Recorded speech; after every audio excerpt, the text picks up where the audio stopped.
저희도 언론사로서 취재를 해서 확인된 내용을 시청자 여러분께 전해드리고 싶습니다만 아직은 그에 미치지 못하고 있는 게 사실입니다. 다만 분명한 건요.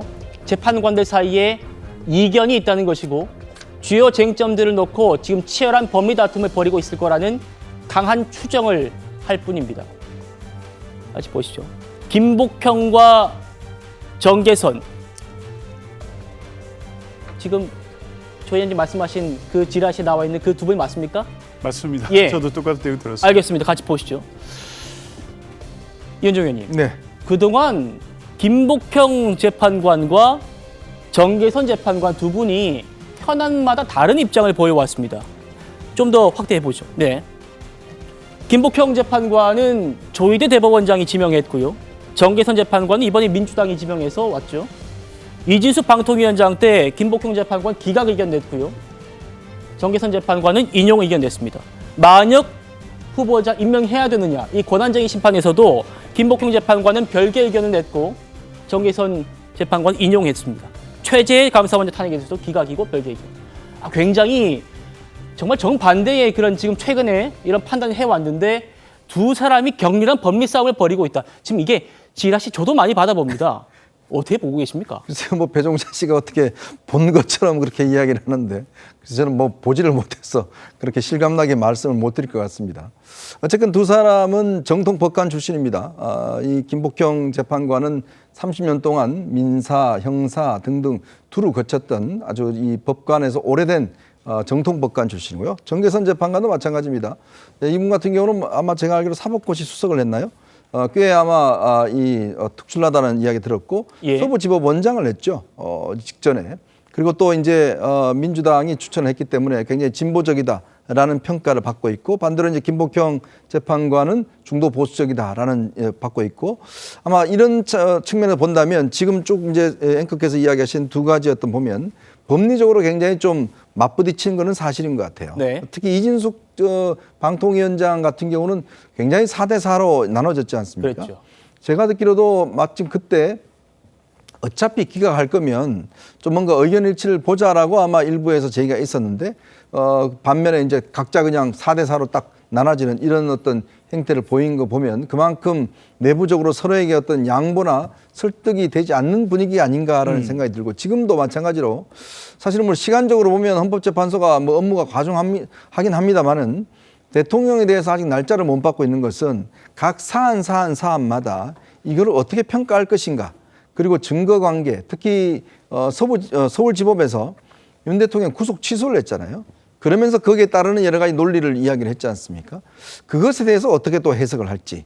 그래서 만약에 이걸 의견을 냈을 때 국민들이 수긍할 수 있는 것들을 낼 수가 있는 것인지 아마 이런 복잡한 사안의 논쟁들이 벌어지면서 늦어지는 게 아닌가라는 그런 느낌만 있습니다. 팩트는 예. 없습니다. 저도 그렇습니다. 참 답답한데 정혁진 변호사님께 여쭤보죠. 정혁진 변호사님께서는 뭔가 좀 듣고 계신 게 있지 않을까? 참 죄송합니다. 저도 뭔가 좀 확인해서 팩트를 전해드리고 싶은데 그러지 못해가지고요. 순전히 지금 저희의 그리고 정치권에 떠도는 풍문이라는 걸 한 번 더 말씀드립니다. 이 두 재판관이 어떤 결정 내릴지는 가봐야 아는 겁니다.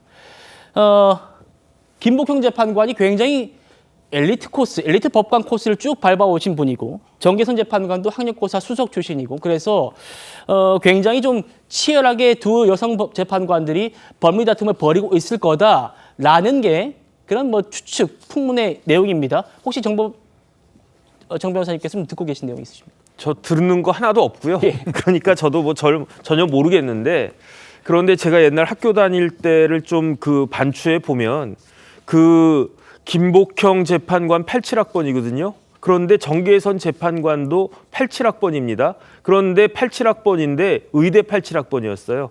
그래서 재수해서 88학번으로 들어왔는데 그 당시 서울대 법대 여학생들이 별로 없었습니다. 진짜 뭐 한 2, 3%밖에 안 됐었어요. 그러니까 학번이 달라도 나이는 같고 하니까 그러니까 여학생들 굉장히 드물대고 그랬으니까 굉장히 잘 알았을 겁니다. 그런데 제가 알고 있기로 그 정계선 재판관 굉장히 뛰어난 사람이어서 학력고사 수석한 건 아니고요. 사법시험 수석을 했는데 그랬습니까? 예. 사법시험 수석을 했는데 늦게 됐어요. 왜 늦게 됐느냐? 공부를 늦게 시작해서 그랬어요. 왜 공부를 늦게 했느냐?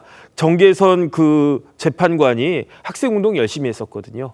그런데 김복형 재판관은 그 학생운동 뭐 그렇게 뭐 했는지 안 했는지 모를 정도로 그래서 일단 그 사법시험 공부를 일찍 시작해가지고 사법시험은 김복형 재판관이 상당히 먼저 됐고 그다음에 정계선 재판관은 조금 늦게 됐긴 했지만 그 수석으로 합격을 했고 그다음에 정통 법관으로서 엘리트 코스를 밟은 거는 두 사람 다 마찬가지이고 그렇군요. 이렇게 볼 수 있는데 결국은 본인들의 소신이 아닌가 그런 생각이 들고요. 더군다나 정계선 재판관은 이념적으로 왜냐하면 정계선 재판관 남편도 서울대법대 87학번이거든요. 서울대법대 87학번이니까 그 김복형 재판관이랑 다 같은 또래란 이야기예요. 그다음에 다 같이 학교 다녔다는 이야기인데 그 정계선 재판관 남편도 학생운동 굉장히 열심히 했던 법대 학생회장 출신이고 그러니까 결국은 이념에 따라 가지고 지금 이 사안을 바라보는 시각 자체가 완전히 다른 것이 아닌가 저는 그런 생각이 들고요. 중요한 거는 법리대로 해야지 이념대로 선고하면 되겠습니까? 예. 저는 그런 부분들 굉장히 유감스럽다는 생각합니다. 알겠습니다.